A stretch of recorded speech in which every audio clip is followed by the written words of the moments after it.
Assalamualaikum. Sekarang saya akan menjelaskan mengenai manajemen ilmiah dengan kontribusi sistem insentif manajemen. Yuk kita simak baik-baik.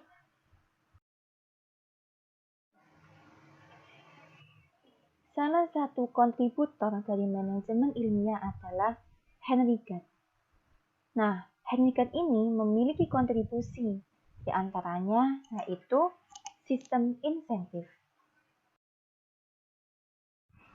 Pengertian sistem insentif. Sistem insentif menurut KPPI adalah tambahan penghasilan berupa uang atau barang yang diberikan sebagai perangsang gairah kerja. Yang kedua, menurut Samsudin, insentif adalah pemberian upah atau gaji yang berbeda, bukan didasarkan pada evaluasi jabatan, melainkan adanya perbedaan prestasi kerja. Sedangkan menurut Mangkunegara, insentif adalah penghargaan dalam bentuk uang yang diberikan oleh pemimpin organisasi kepada karyawan agar mereka bekerja dengan motivasi yang tinggi dan berprestasi. Dapat disimpulkan bahwa insentif adalah sebuah program yang diberikan oleh perusahaan kepada karyawan di luar gaji utamanya untuk membantu memotivasi atau mendorong karyawan tersebut supaya lebih giat dalam bekerja dan berusaha untuk terus memperbaiki prestasi kerja di perusahaan. Tujuan sistem insentif diantaranya adalah mendorong semangat kerja, meningkatkan produktivitas. Dalam melakukan tugasnya, seorang pimpinan selalu membutuhkan bawahannya untuk melaksanakan rencana-rencananya. Sedangkan tujuan sistem insentif yang keempat adalah untuk menambah penghasilan para karyawan, dan yang terakhir adalah mempertahankan karyawan yang berprestasi supaya tetap berada dalam perusahaan. Sedangkan tujuan sistem insentif bagi perusahaan adalah agar tenaga kerja terampil dan cakap mempunyai loyalitas tinggi terhadap perusahaan bisa dipertahankan. Dan yang kedua, meningkatkan moral kerja pegawai. Dan yang ketiga, meningkatkan produktivitas perusahaan. Sedangkan tujuan sistem insentif bagi pegawai yaitu supaya standar kehidupan meningkat dengan menerima pembayaran di luar gaji pokok. Dan yang kedua, supaya semangat kerja para pegawai terdorong. Selanjutnya yaitu jenis sistem insentif. Jenis sistem insentif dibagi menjadi dua. Yang pertama, insentif material. Dan yang kedua, insentif non-material. Insentif material meliputi bonus. Bonus yaitu pembayaran tambahan di luar gaji atau upah sebagai hadiah. Yang kedua, komisi. Komisi yaitu imbalan atau persentase tertentu yang dibayarkan karena jasa yang diberikan dalam jual beli. Yang ketiga, profit sharing.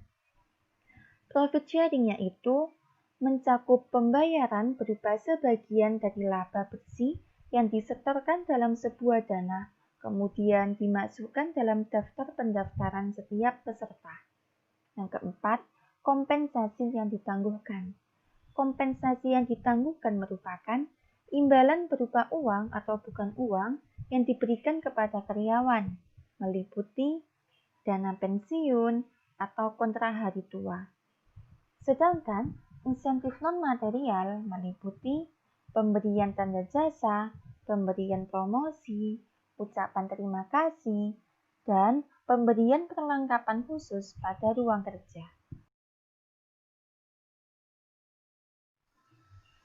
Selanjutnya yaitu bentuk sistem insentif. Bentuk sistem insentif ada 3. Yang pertama, uang. Dengan memberi uang berarti memberi alat untuk merealisasikan kehidupan pegawai. Yang kedua, partisipasi. Dengan memberikan dorongan yang kuat kepada pegawai untuk meningkatkan kesadaran melakukan tugas dengan diberikannya perhatian, kesempatan untuk berkomunikasi dengan atasan. Yang ketiga, lingkungan kerja yang baik. Dalam menciptakan lingkungan kerja yang baik, dibutuhkan sikap manajer yang baik pula untuk mendorong bawahannya supaya giat bekerja.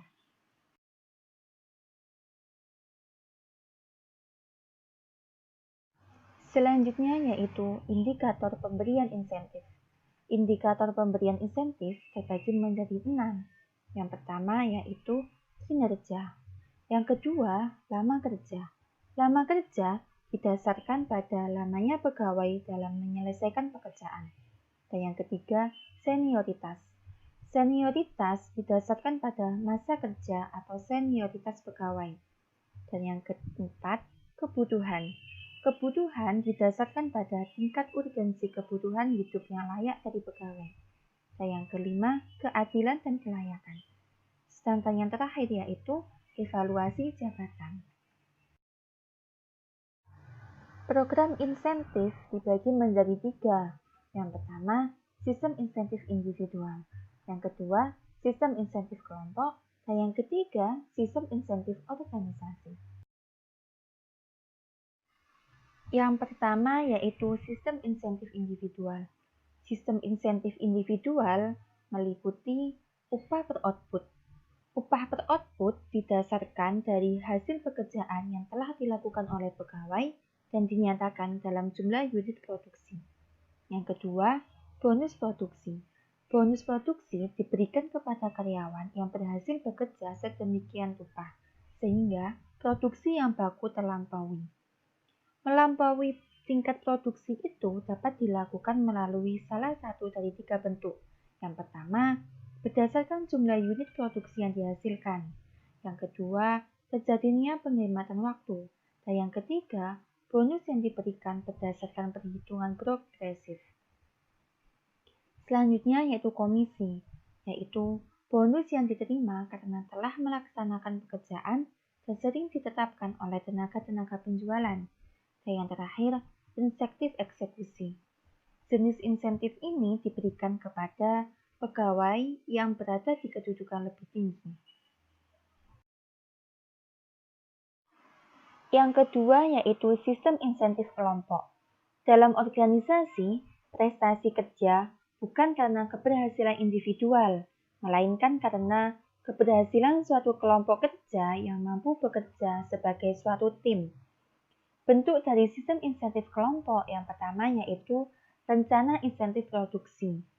Rencana ini biasanya bersifat jangka pendek, seperti dalam hal suatu perusahaan menghadapi persaingan ketat pada suatu kurun waktu tertentu. Yang kedua, rencana bagi keuntungan, yaitu membagikan keuntungan yang diperoleh perusahaan kepada para pekerjanya. Yang ketiga yaitu rencana insentif organisasi.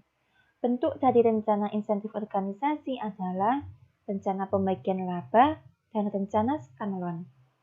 Rencana pembagian laba di mana karyawan menerima bagian dari laba perusahaan dan dari rencana-rencana tersebut dapat meningkatkan rasa komitmen masing-masing pegawai.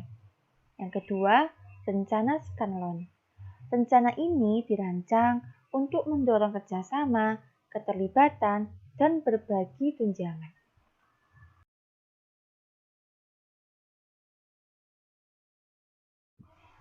Demikian pemaparan mengenai sistem insentif manajemen. Semoga bermanfaat ya. Saya akhiri. Wassalamualaikum warahmatullahi wabarakatuh.